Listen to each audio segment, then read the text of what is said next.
Hello, skateboarders! Welcome to TSM Live Show, Season 2, Episode 10. I'm your host, Tommie Zam.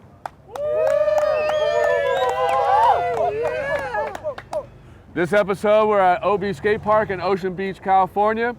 We have an interview with KRIS Markovich, music by Lost Long Sons, and an interview with Josh Bridgewater. You guys ready to get this show started? In the news and events, 18 Click sent over this edit of James Martin. Let's peep it.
Venture dropped this Awake edit of Patrice Damon. Let's check it out.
FSC just turned Jesus Munoz pro.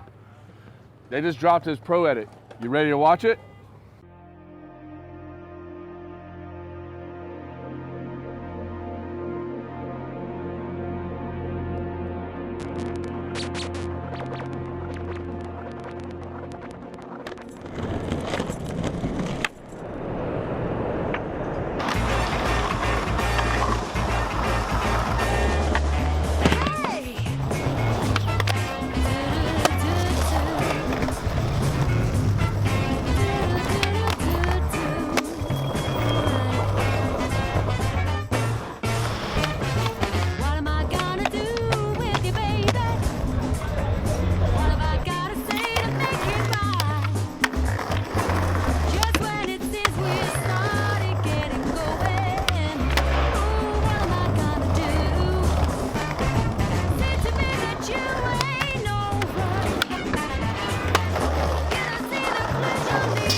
Yeah.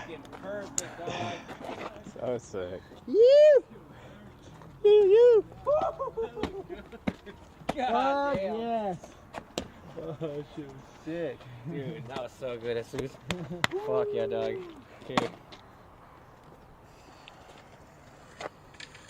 Oh! So good. Dude. I gotta see one more.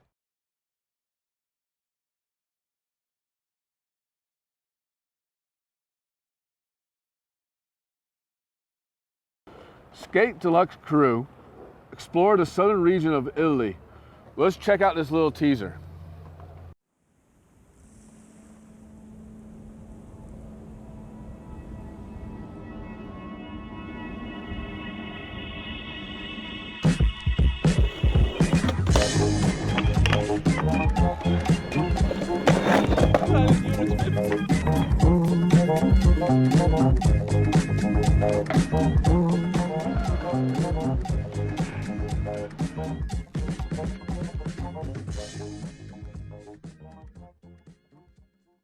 You can watch the full edit on TrueSkateboardMag.com. Pal Peralta dropped his commercial with Charlie Blair testing out the flight construction. Let's check it out.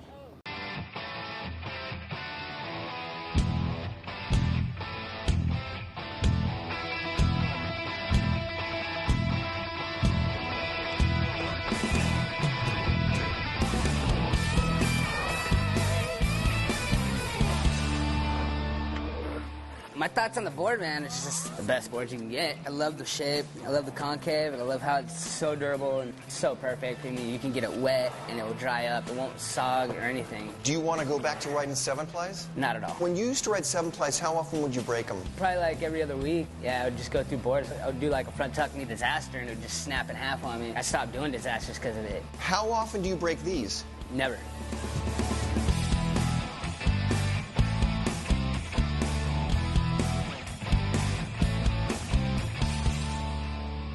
I was trying to do like lean disasters and melon disasters, anything I could to just try to break it. Doesn't break. It just flexes, boom, just flexes.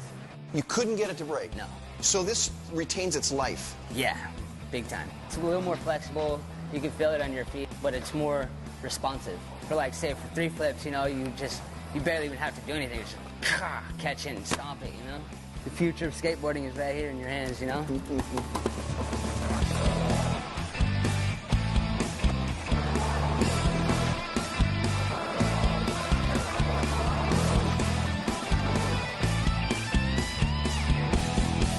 On October 5th, it was the 6th annual Shred for Shakas right here at OB, aka Shakas Skatepark. Let's check out Mycah Williams' recap edit.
That's it, right, Josh? Yeah. What's up, Josh Bridgewater? How How's you it doing, going, dude? my man? Good. How was your trip up? It was good. It was long, a lot of traffic, you know. I mean, you came from what, Long Beach? Long Beach, yeah, LBC. Oh, damn. 3.5 hours in that grind was rough, but it was definitely worth it to come out to this for You sure. didn't get road rage, did you? I felt it. I was like, I need to pull over and, you know, take a little anti-anxiety action. Got some of that CBD Yeah, a stuff. little bit of that. Global CBD, that's one of my sponsors. So Oh, yeah, hell yeah, I was dude. like, maybe give the dog some. Oh, yeah. Well, you ready to get into this interview? Yeah, let's do it. All right. So what got you into skateboarding? Okay, so I was a kid. I was born with spina bifida. It's a birth defect. I was born with my spine outside my body. And, you know, doctors told my mom, oh, he's never going to walk. His life ain't going to be worth living. And I grew up kind of a misfit in school, you know. Didn't have all the freshest threads. I wasn't a jock. I didn't play, you know, school sports and stuff. And was just looking for my tribe, somewhere I could fit in. And all the misfits in school back in the late 80s, that's when I started. Yeah. Were all the skaters, and they were like down with me. They were like, dude, we don't care about your condition. We don't care about how you look or what you wear or whatever. That's skateboarding, man. Yeah, just roll with us, but you gotta learn how to skate. Yeah. There lies the dilemma. So I got my grandma to buy me one of these, like, you know, Walmart. I don't even think Walmart existed back then, but I think it was Kmart. it was like Kmart or something like that. Yeah, Bimart, Kmart. Whatever it is. I think my first board was called the Fingerprint. It was just a big thumbprint on the bottom of the board, you know, like Nash style, big fatty wheels. And I just do kick turns in her parking in her driveway for hours on end. And at first I had to learn on my knees because I'm partially paralyzed from the waist down. Really? Including my push foot. So that presented a lot of challenges. And I would just practice and practice. I wanted to be like all the kids I went to school with. Yeah. And it was like 6th grade, junior high, I think it was 1988. My parents took me to Cal Skate in Portland, Oregon. I'm from the Northwest. Okay. I got my very first skateboard, and it was the Fred Smith Alva Loud One series. I remember that one, yeah. And I was super stoked on it. Picked out my trucks, picked out my wheels, my rails. What kind of wheels did you get? Rat bones. Oh shit. Black rat bones, dude. And I think Indy trucks and Schmidt Sticks rails. The little rails on the little side? purple ones on a black deck with a screaming Medusa head looking dude. Yeah.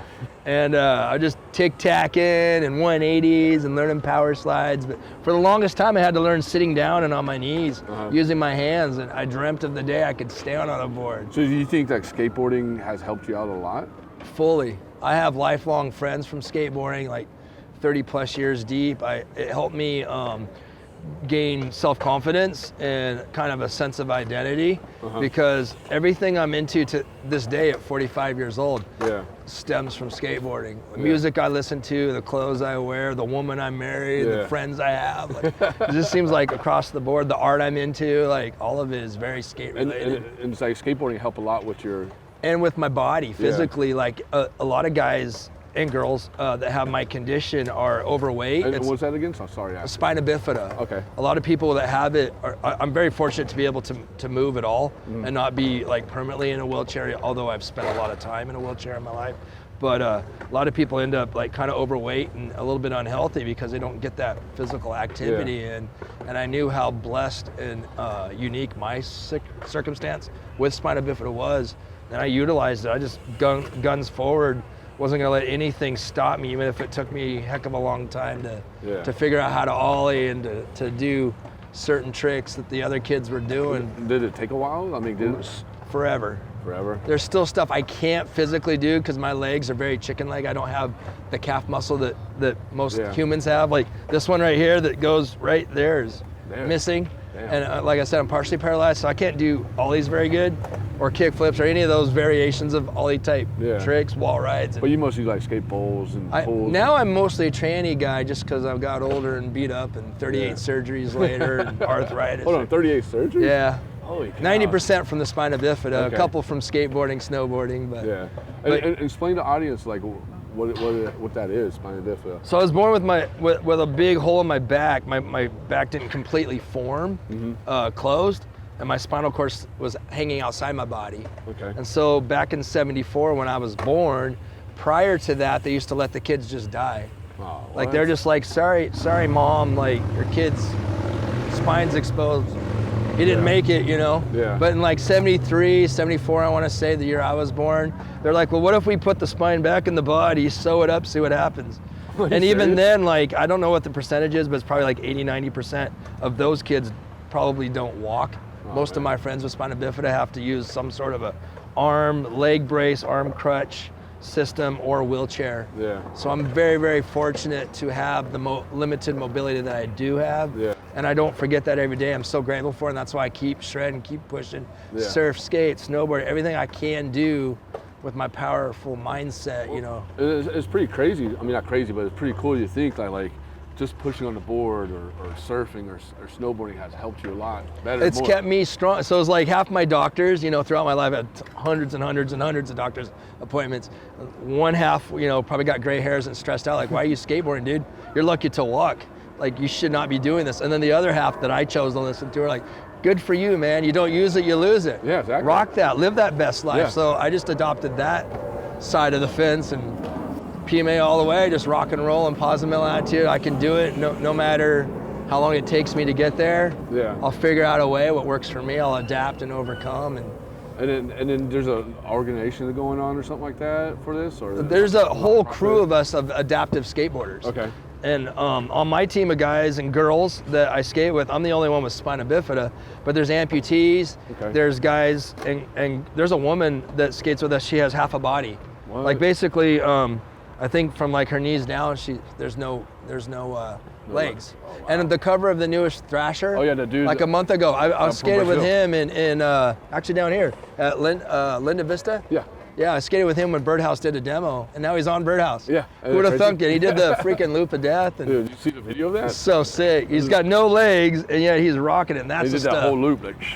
It juices me up. I wish I was his age. He's like 22. I'm like You're pushing. still young, man. I'm 46, You're but still young, dude. I wish those were the guys that I had to emulate as growing up. I Yeah. didn't. I was like the handicapped kid of the skate crew. Like, But also too, like, think what it has it done for you, man. I mean, you're sitting here. it's you know so what I rad. mean? You're doing what you're doing. You're doing what you love, and like society, the doctors, all of them gave up on you. So you're I'm not, proving you're not, them wrong every day. And that's what you got. That's They're like- awesome, dude. They used to say, I want to say like maybe 10 years ago, that I wouldn't even live to 40.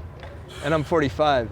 And yeah. I'm living my best life, dude. Hell yeah, I'm like, dude. I'm in the best shape I've been in since, I don't know why I just flexed on you, but I lost 33 Hey, you're pounds. just hoping the girls be like, oh, who's this guy? Hey, make my wife jealous. 30, I was at 233 pounds 1 year ago this month, and I fell into a severe depression, anxiety episode due to painkiller kind of addiction. Dude, I had 12 surgeries in 2.5 years, and they were just feeding me all the opioids like candy.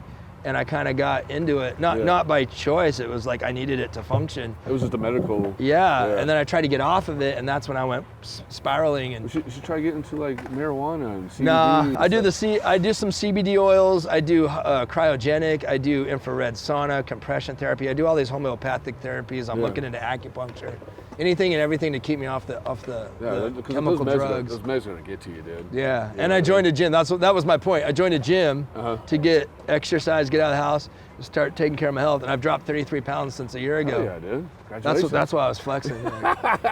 So those doctors that said I'd never walk, here I am, 45, and Screw them, dude. living my best life. If I lose 5 more pounds, I'll be the same weight I was in high school 26 years ago. And your wife's gonna be like, damn, dude, Yeah. what the hell? I have a hard Good. time beating her off with a stick. Like, stay off me. I'm trying to do my thing. You know? And you got this new puppy. Tell us And I about just this got puppy. my boy right here. His name's Tiger. Okay. I adopted him a week ago. He's actually full grown. What? He's just got that puppy complex. He's a part, I think, pocket pit terrier with French bulldog. Oh, what? And he was on death row. They were going to put him to sleep, and then they transferred him to a new shelter that wanted to extend his life. And then I had the blessing of meeting him 1 week ago today. What? He's been by my side ever since. This is his first skate park experience.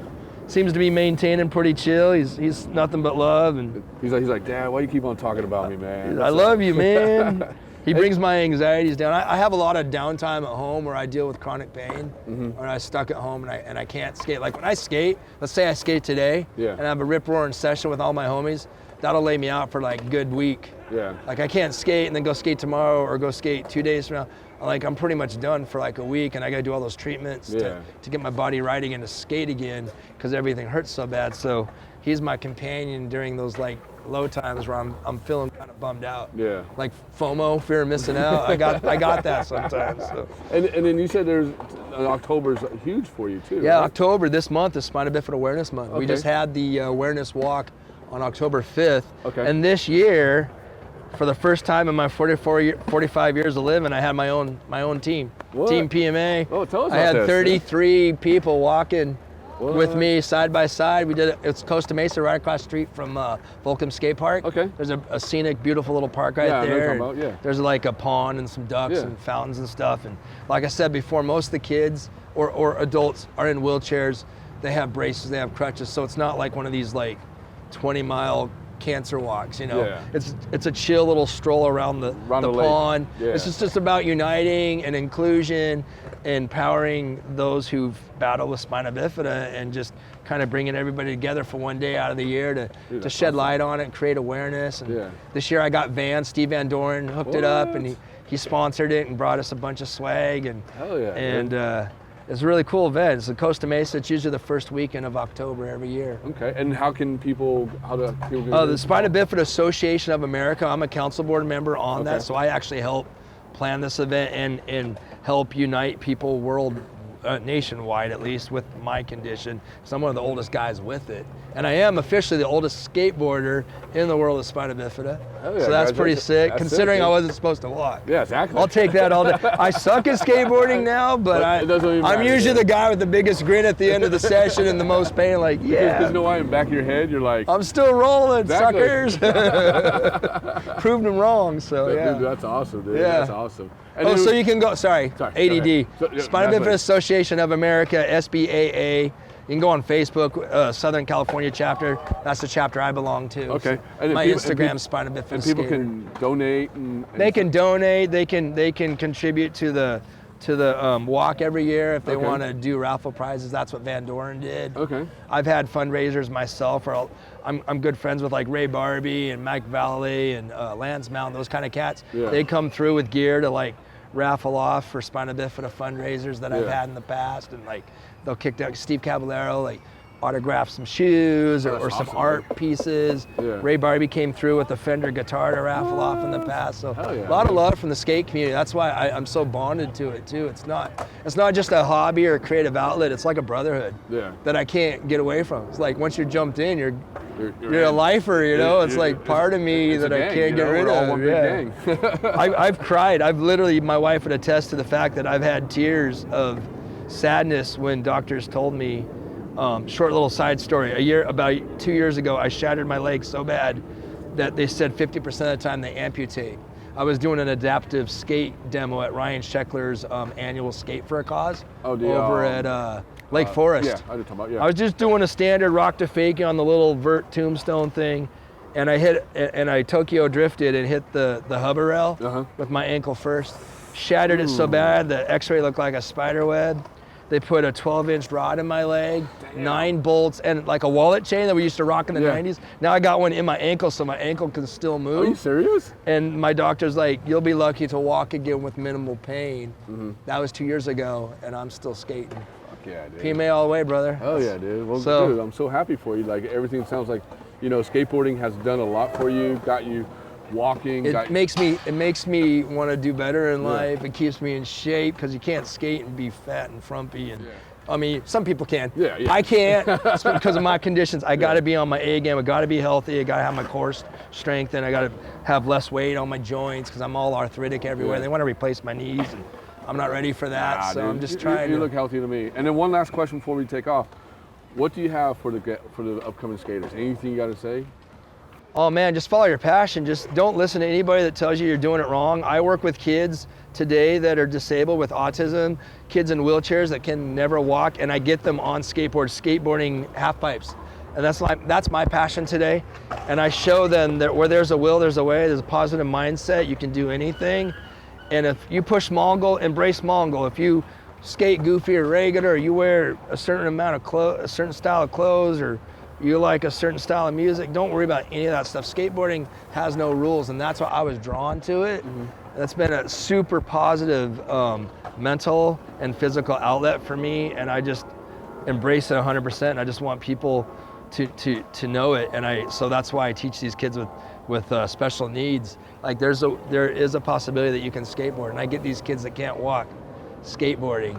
So like if skateboarding means sitting down with your non-working legs or laying on your stomach like Superman and using your arms, by all means embrace that and do you. Oh yeah. Like that's what it's all about, is just figuring out what works for you, adapting and overcoming and thriving. And do it for the love and fun of it. Fuck yeah. Like nothing else, it's all about fun. Hell yeah. Having dude. a smile at the end of the session. You know? Hell yeah. Well, cool. Well, thanks for coming on, John. Yeah, no worries. And you ready to check out Long Lost Sons? Heck yeah, I'm All right, excited. Dude. Let's Cheers. do this, dude. Hell yeah. All right. Definitely. Alright, what's up, Ocean Beach? We're live, y'all. We're the Long Lost Sons. We thank you guys so much for coming out tonight, or today, or whatever it is. We got a brand new record coming out December 6th titled Leyenda. Be on the lookout. This song is called Between the Lines. Thank you. Thank you. Thank you.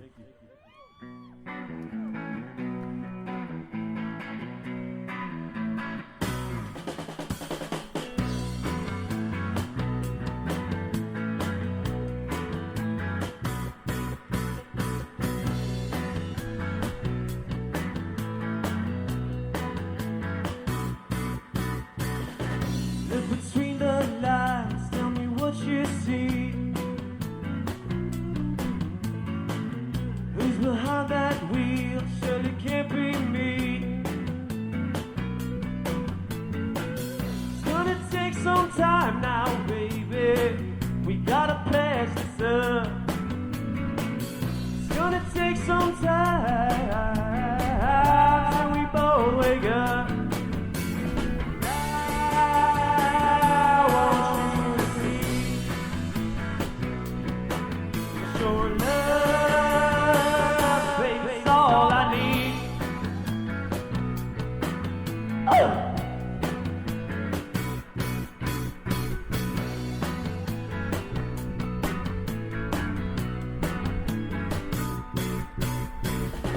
Since you've been away, I can think I'll see.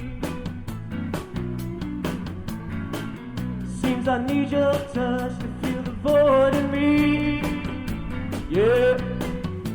It's gonna take some time now, baby. We gotta change our luck. It's gonna take some time till we both wake up.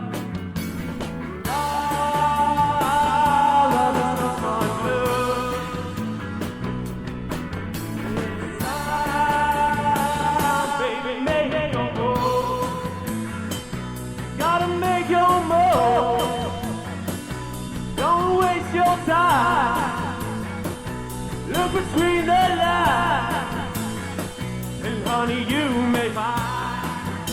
Oh, yeah.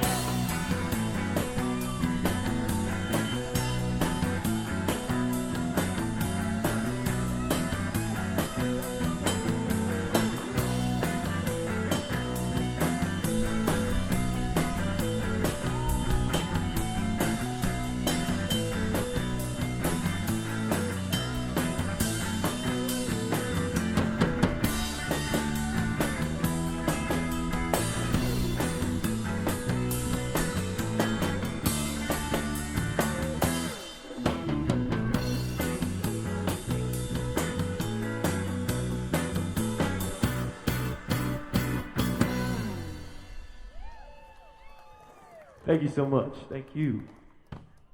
All right. Let's bring on KRIS Markovich. Dude, I'm just gonna walk in. I'm not even skating. What's up, buddy? How you doing, dude? Good, good. How you doing? Good. How was your trip down? It was good. It's mellow. Not too crazy roads? or No, anything? no. Oceanside. It's Oh good. yeah, you're Oside. Can't go wrong with that, dude. Yeah, quick. 20 minutes. So you ready to get into this interview? Let's do it. Let's do it, man. So we'll get first things off. What got you into skateboarding? Skateboarding. I lived in Gulf Breeze in Florida. Okay. And all my friends surfed. And my parents wouldn't let me go to the beach without an adult there. So all my friends were surfing and I wasn't allowed to go. I could go on the weekends and stuff, but all my friends were getting good at surfing while I was at home just sitting there. So I ended up getting a skateboard instead. And I'd skate during the week thinking like, oh, I'm gonna be, when I get into the water, I can still be better at surfing, you know, it didn't fucking work. So. Do you remember what kind of board it was? My skateboard? Yeah. My very first one? It was a Sure Grip Blaster. Oh, wow. There was the two, the Sure Grip high voltage one, That was the, I don't know, it said like high voltage, it was orange and it had barbed wire on it, and then mine was like the British flag one or whatever. It's a Sure Grip blaster. And did you get it from Interlight, or would you do it? No, I think my dad did, because that was the first board I got that I picked out was I got from Interlight, and it was a Jeff Phillips. It was the broke one, the Sims one with the wood. There was an orange one, and it had like Sims B52s. Like, it was the most fucked up board. It was an orange board. It had like black trucks on it, and it had the B52 wheels that were like half pink and half black with an orange board. It was ugly as fuck, but it was like the first board I picked out and put together, and I got that one from Interlight. So did you ever get good at surfing? Did it help you out at all? Not when I was a kid. When I moved out, like when I turned pro and came out for skateboarding, I moved to Carlsbad, and I picked up surfing there. I lived in Encinitas for a while. And for like 2 or 3 years, I tried to surf a lot. I went on surf trips and stuff like that, and I got to where I could, cruise and stuff, but never like where I was any good. And then what was it like growing up in Gulf Breeze? It was good. It was good for skateboarding because it was a beach town. But I played baseball when I lived there because it was still kind of in that like young transition period. But there wasn't anything really to skate. It was just sidewalks and curbs and shit like that. And there was one like small little like mini vert ramp, and that's where I went every day because that's kind of where the skate scene was in the town. What was that? This kid named Sloan Bush, and it was like when you come into Gulf Breeze, like before the high school, it splits off and it goes to like right where. It's like right where Buck's Surf and Sport used to be, right there. It breaks off and you go to the right. It was up that way. Okay. And, so yeah, I mean, but there wasn't really anything to skate aside from that. It would be like skating to there, and then I got a quarter pipe, and then eventually I didn't even have like a flat bar. I had a railroad tie, got a board sled, and then that was like my street skating there. But it was mostly just that. And then I moved to Atlanta, and that's when I got into like more street and stuff like that. And then you come back to Pensacola. I came back. I was all over the place. I went to Gulf Breeze. In 9th grade, I moved to Atlanta, and then I moved up there for 2 years. 9th and 10th grade, 11th grade, I moved back down to Florida and went back to Gulf Breeze, and that's where I graduated from. Okay, and then when did you start getting sponsors and all that stuff? When I was living in Atlanta. Like I went up, that's when I kind of stopped playing baseball and started skating You're like, Mom and Dad, I'm done. Yeah. And then I'm not gonna be MLB. Well, I quit for a couple years. My dad was super bummed, and then I got back into it, and I was gonna try out and play for the high school team, play baseball. And I was doing it, my mom knew I was practicing and shit. My dad was pissed because he knew I was skating. I was like done playing baseball.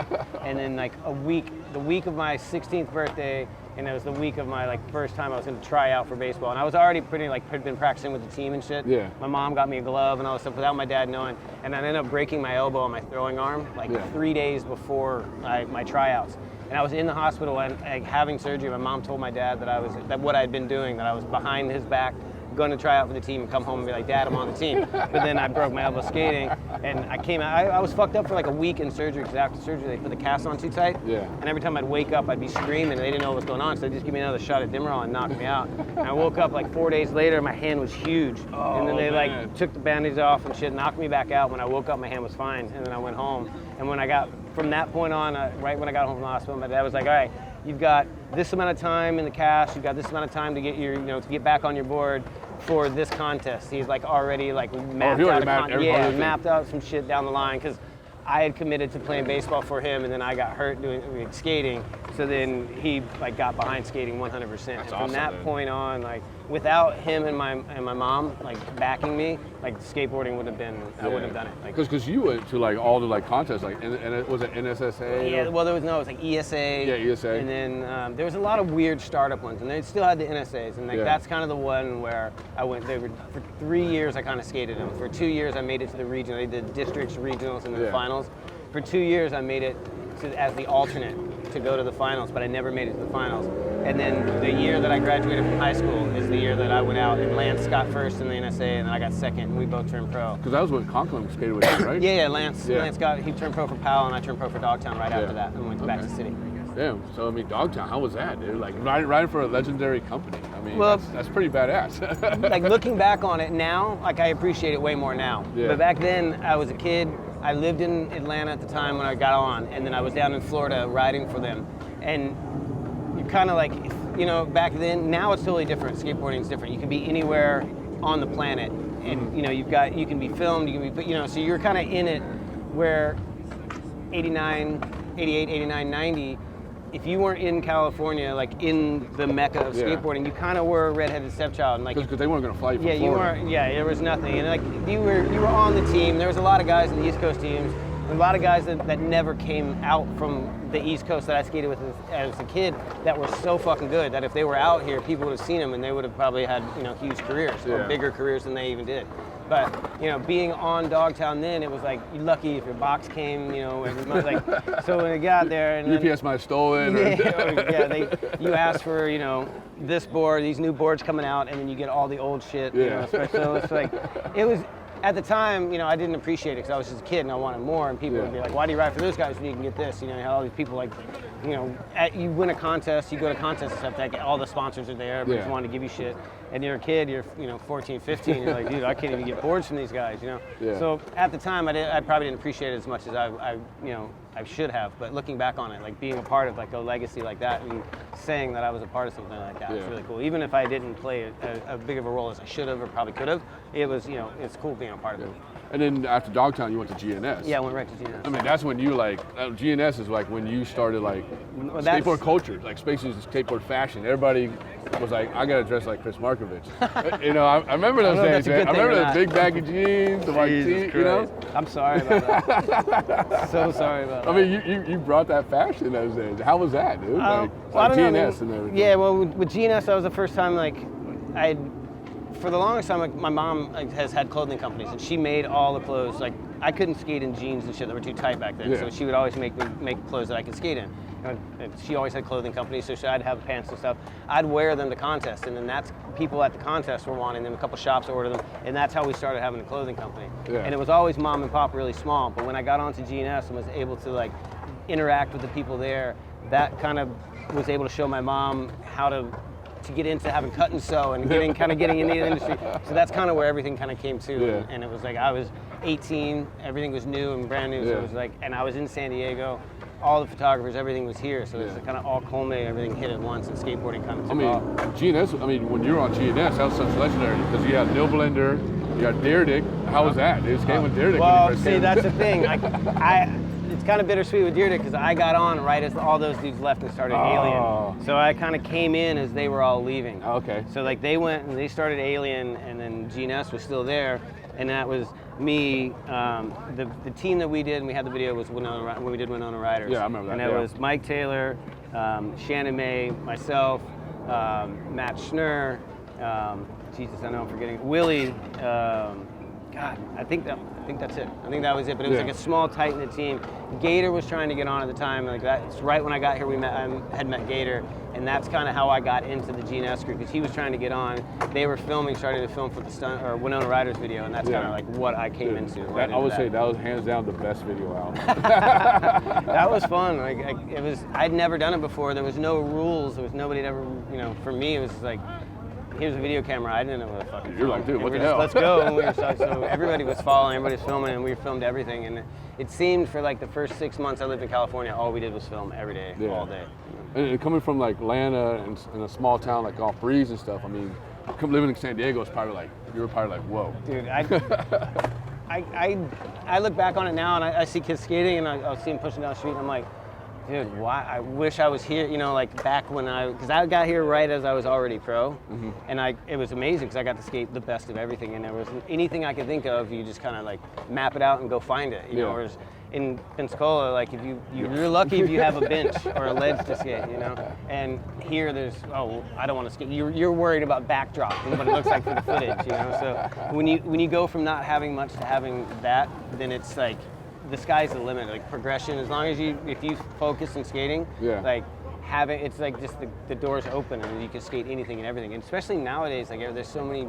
I mean, this would be unheard of in the early '90s, you know. And this is like probably looked at as like not one of the better parks in San Diego now, which is probably it's amazing. Yeah. Like for the shit that we used to have to skate back in the day, like if I had something like this, it would be a game changer. Yeah. I mean, we had YMCA. You're lucky if you skate the mini ramp if the fucking screws weren't going to Exactly. And so after GNS, where'd you go after that? GNS was 101. 101? How was that? Dude, that was like life changing for sure. Because I mean, I was a kid from Florida, moved out. I'd lived in San Diego for maybe a year, and then I went to Europe, and then that's when Rick Howard left Blockhead, and I left GNS, and we kind of floated around in Europe.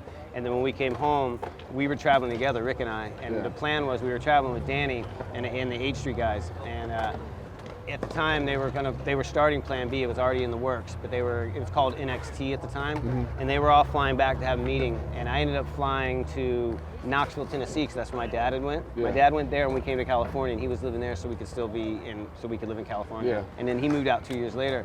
So I went back and missed the meeting that they had. And while they were in the meeting, they had put the whole team together, and Rocco was in the meeting, and they were figuring like they wanted to. My name came up like, all right, well, what are we going to do with Markovich, because he was in this too. Yeah. And then that's when they were like, we want to add somebody to 101, and they were like, well, do you think Chris would care? And they called me, and I'm like, are you fucking kidding me? Nadas? Like, yeah. And I remember getting a call. I was at Pluto Sports at the skate park in Knoxville, Tennessee. And they called me into the office. They're like, yeah, and we got a phone call. And I answered, and like, yeah, this is Nadas. And I was like, yeah, fuck off. And I hung up. And then they called right back, and then like, it was Nadas. And I was like, holy shit. And they sent a box, and like, I remember opening that first box and just getting all the 101 boards and just being like, holy shit. And that was when Adam McNatt was on it, right? Adam got on like I was skating with Adam. He was still on PAL. When I got on 101, we were skating together a ton, and then that's when he got on. What's up? What's up, puppy? How you doing? Yeah, so Adam got on 101 when we were skating. How was that? How was like skating with Adam? It was awesome. Like Adam was, like at the time he was living in Dana Point, and he was just this little ripper. Like I remember him. He was in the Hook movie, and he skated in Hook, and that's always how I kind of remember him as this little kid. Like he would look at shit different than everybody, and like he was the first person that switched his stance but still skating regular. Like he would do regular shit but look switch, and then he would do switch and look regular.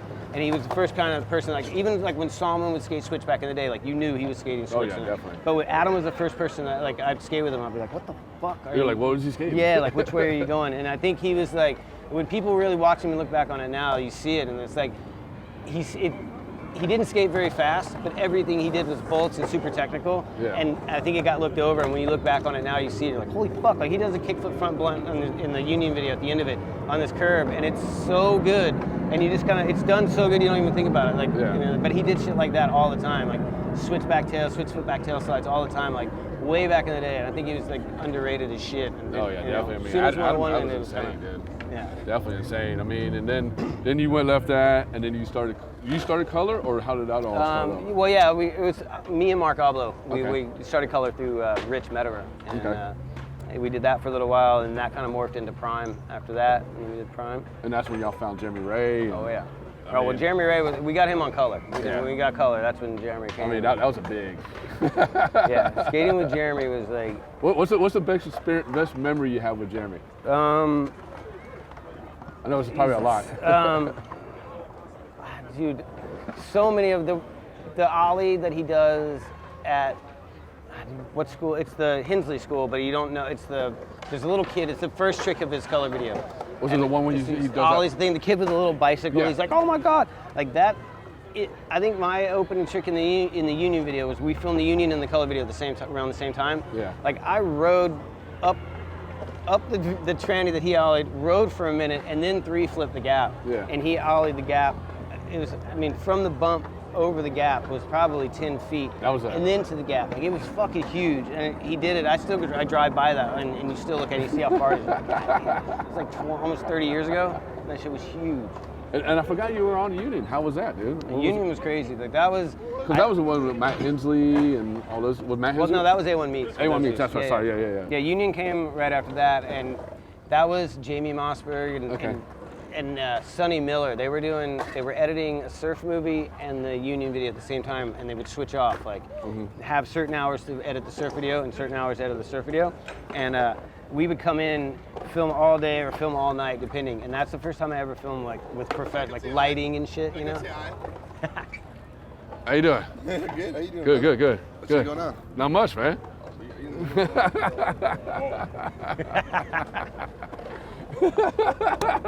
Hey, you never know what goes on in a live show, man. Never know.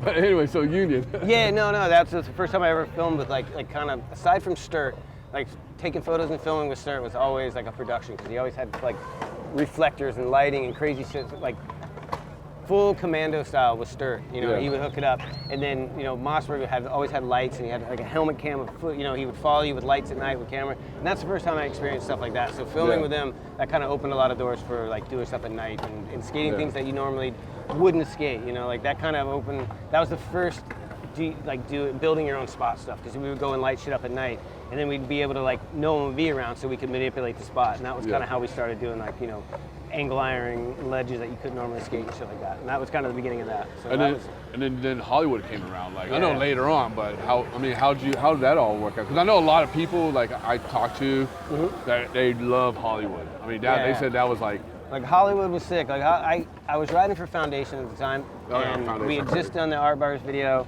and Foundation was on an upswing, and it was fucking awesome. And I nothing but fond memories of that, and there was never really anything negative or any reason for me to leave, aside from the fact that it was Corey Duffel, Ethan Fowler, like John West, like all these dudes that kind of had the same style, and Strubing and I rode for them, and we kind of stuck out like sore thumbs. Yeah.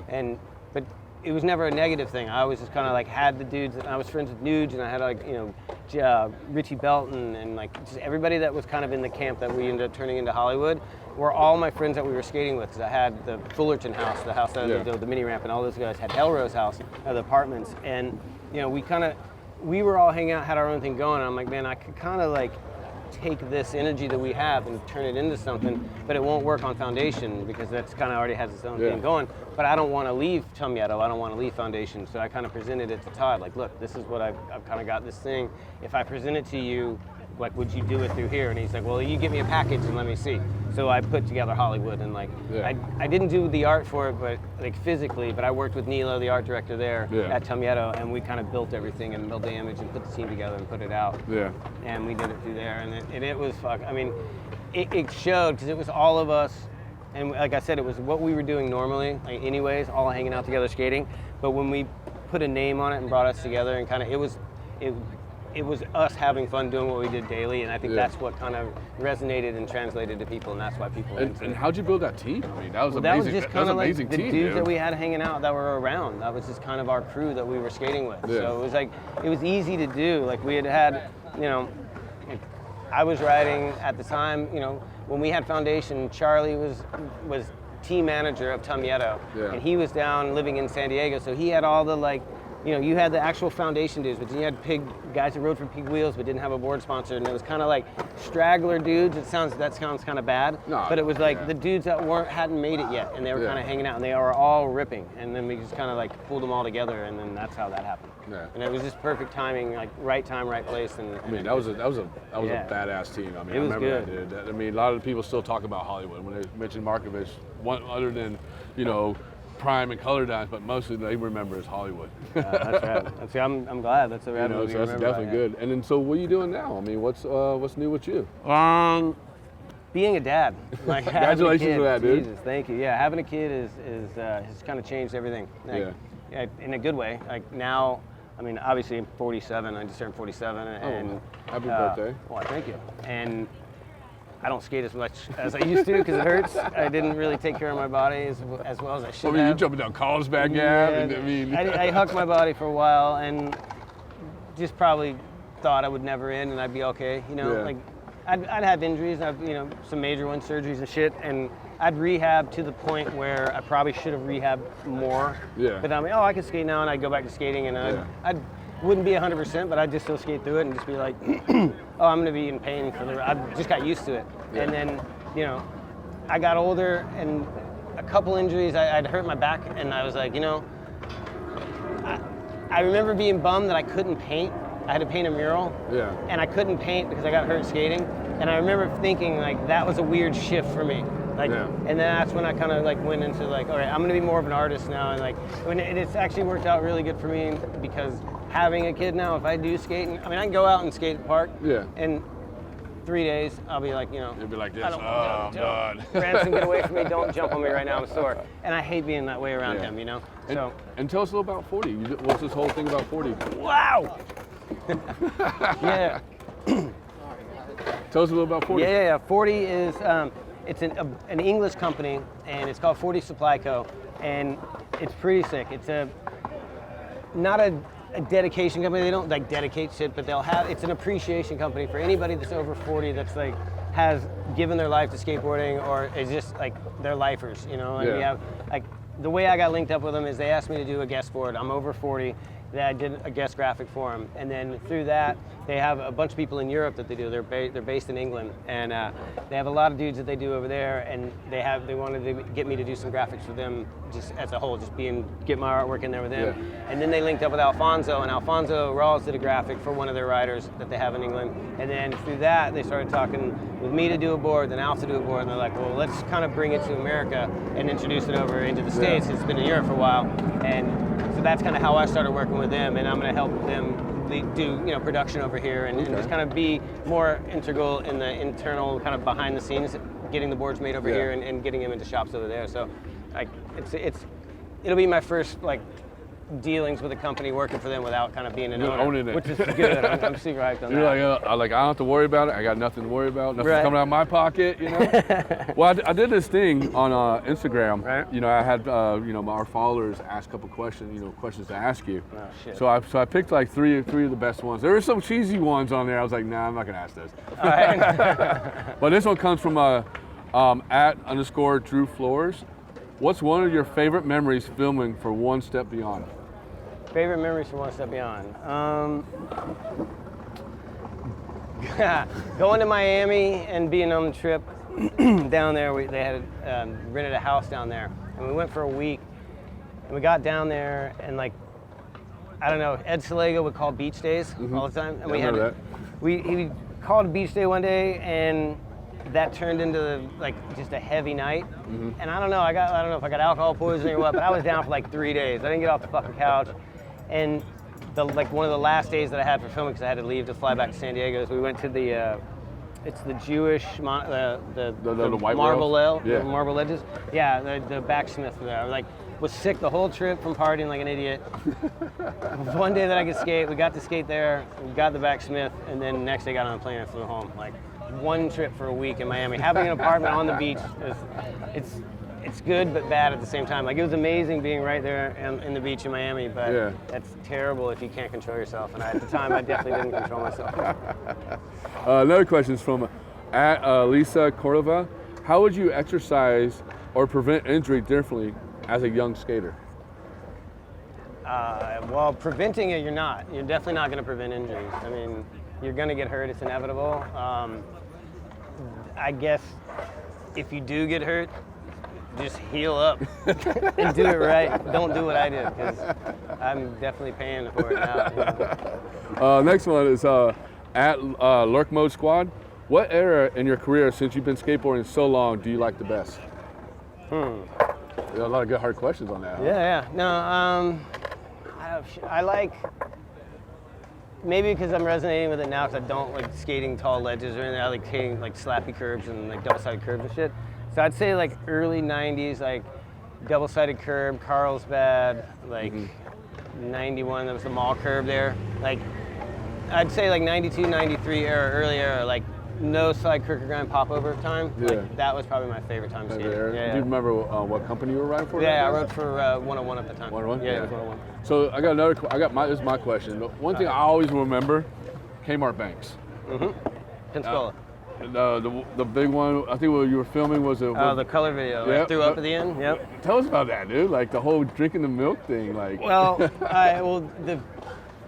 for the record, 30 years later, there wasn't anything to do with alcohol. Like that was Pensacola in the summer, so it's like 99 degrees, 100% humidity. So it was brutal, and I had just drank.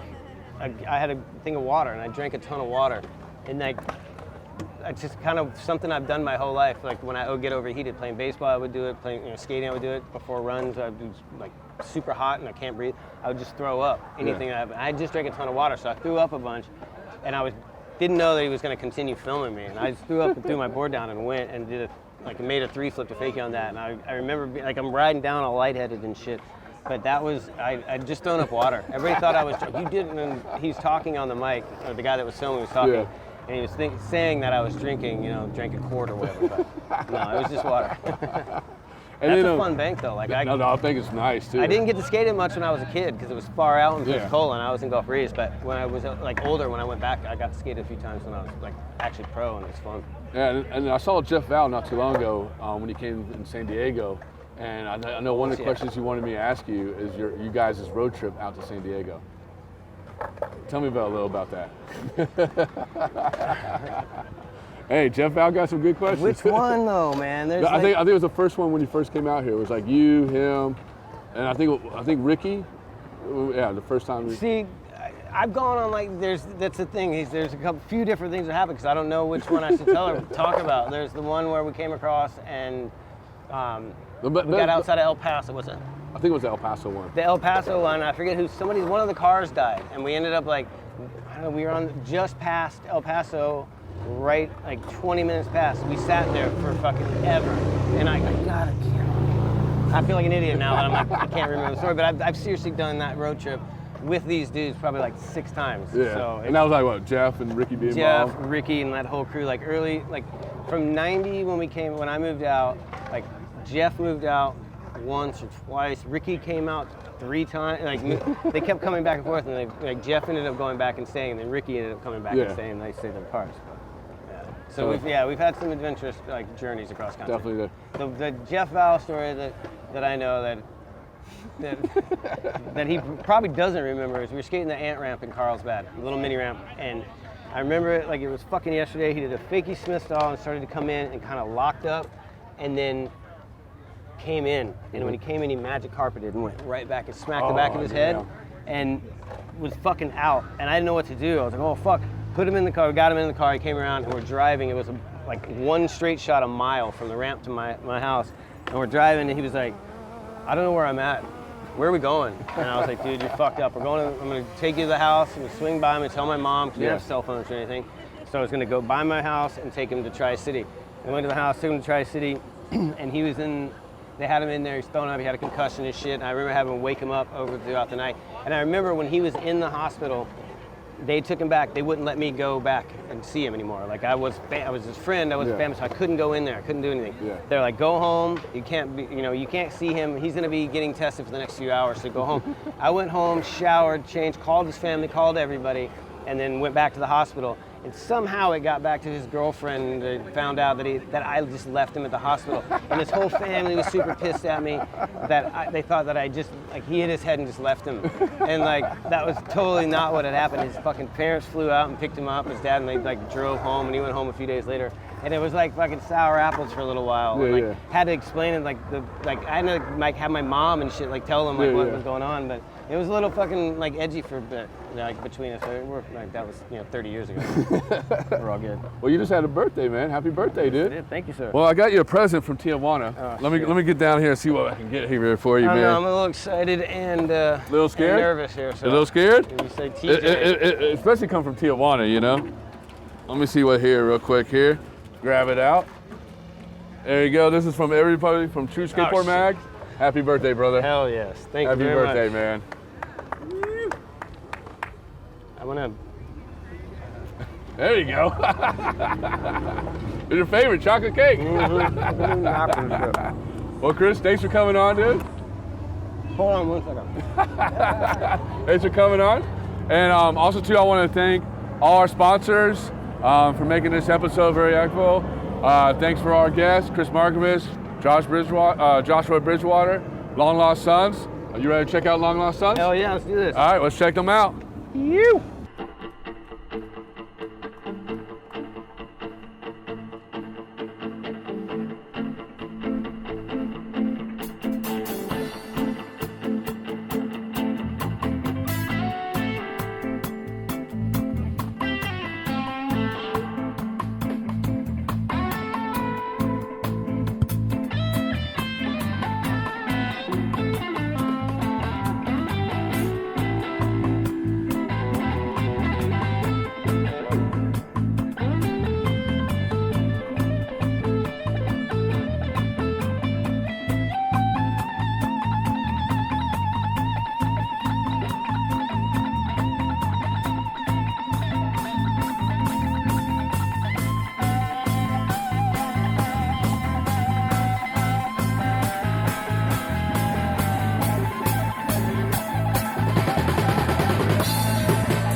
We want to thank KRIS Skatemac so much for having us out here, man. It's an honor to be a part of this.